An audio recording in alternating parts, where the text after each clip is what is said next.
global sanctions are usually typically used by other countries to really sort of disincentivize war or encourage negotiation or whatever it might be. You see that in Russia, you see that in a multitude of other places as well. I was reading a book not too long ago called The Material World by Ed Conway. Great book. I really recommend everyone sort of read it. But in this, he basically talks about different materials that are basically sort of the foundation of our world.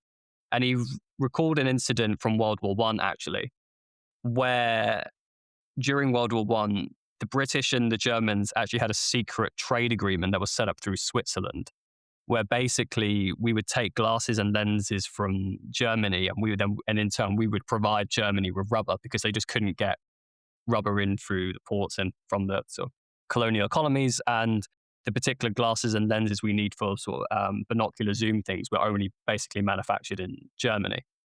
So that despite there being, that's an example of, despite there being global sanctions and wars going on, the general need for, even back at that period of time, to be open to trade globally for certain bits and pieces really just highlights actually you do need to have kind of these openness and these routes, and how important they are.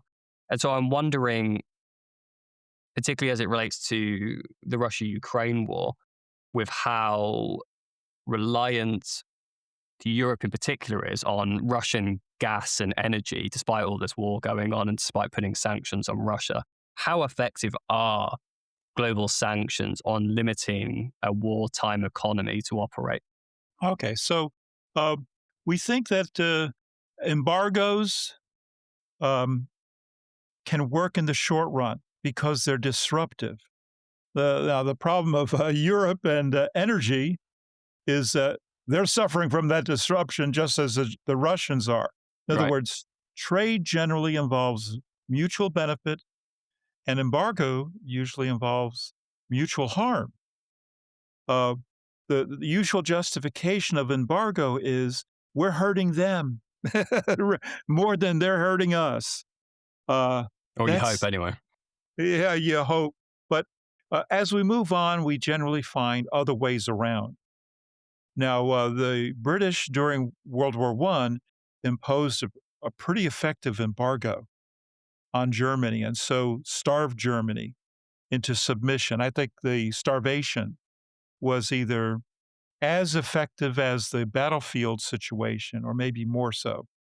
Yeah, there were millions of Germans suffering from lack of food, being susceptible to disease, and just dying from lack of food. And that really brought the war home.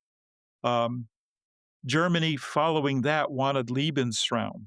And in a way, that led to World War II. Yeah.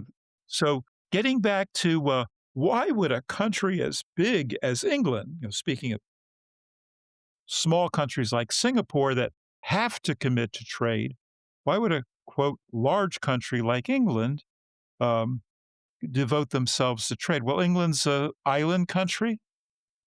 It's always been oriented to trade. Um, and with regard to relying on the Germans for some things and the Germans relying on the British for rubber from Malaysia, um, yeah, that's even large and middle-sized and large countries find advantages to trade. Protectionists around the world, including the new protectionists in Europe and the United States, they think we're a large country and we should, restore something from the past, make America manufacturing again. Mm.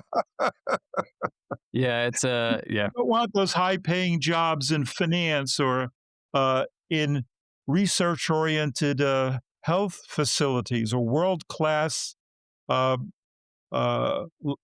operating rooms. What's called health tourism is really big, or at least it used to be. Or the world's greatest universities that attract the best students from around the world. We don't want those jobs. We want manufacturing jobs. And you go to the factories, what do you find? They got robots.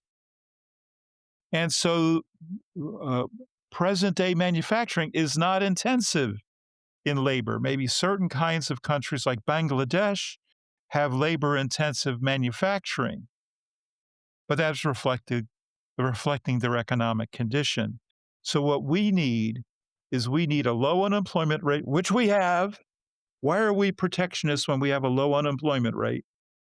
And we need stable supply chains in the world.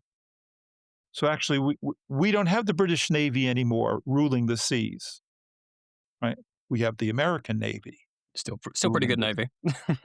yeah, I think it is interesting in that regard, and that there will obviously be some discourse as the reason why some of these protectionism. I think I do find it strange because you mentioned there to have the importance of reliable, strong, needed supply chains. Because as I kind of mentioned earlier, you just even for a country as large as the United States, you just can't manufacture it or have the raw materials for absolutely everything.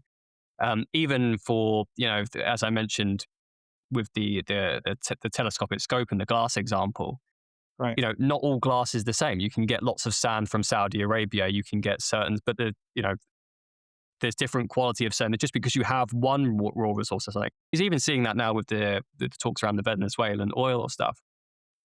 Not all oil is the same because part of the reason why um, the Venezuelan oil is potentially important to the States is because they have the refineries dedicated to that type of oil. Not a lot of other countries do. Um, and what I find strange with a lot of the American trade protectionism that is going on recently, and I can understand to some degree wanting to shield yourself from China and the threats to some degree that the country is facing.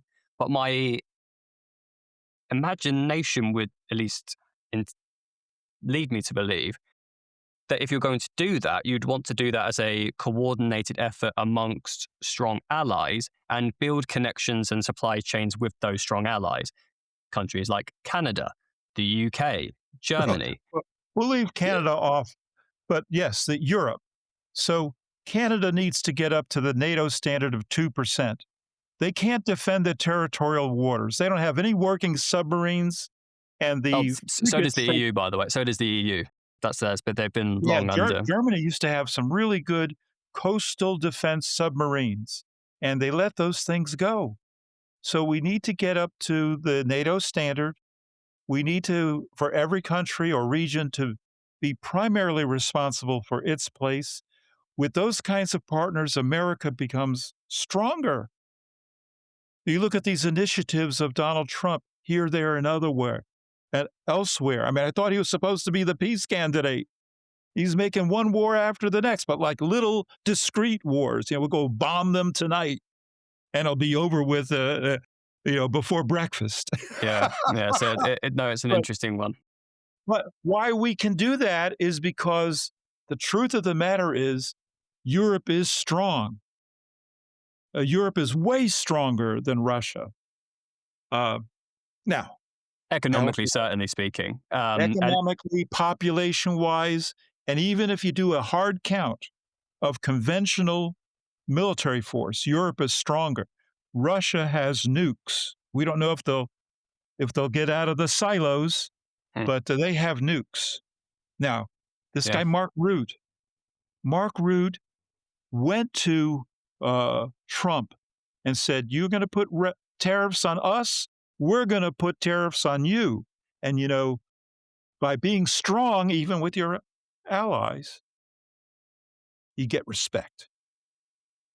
So uh, Trump changed his tune about Europe in Davos hmm, after meeting with Mark Rutte, and I say great for him and the Europeans to stand up to their friends as well as to their potential enemies.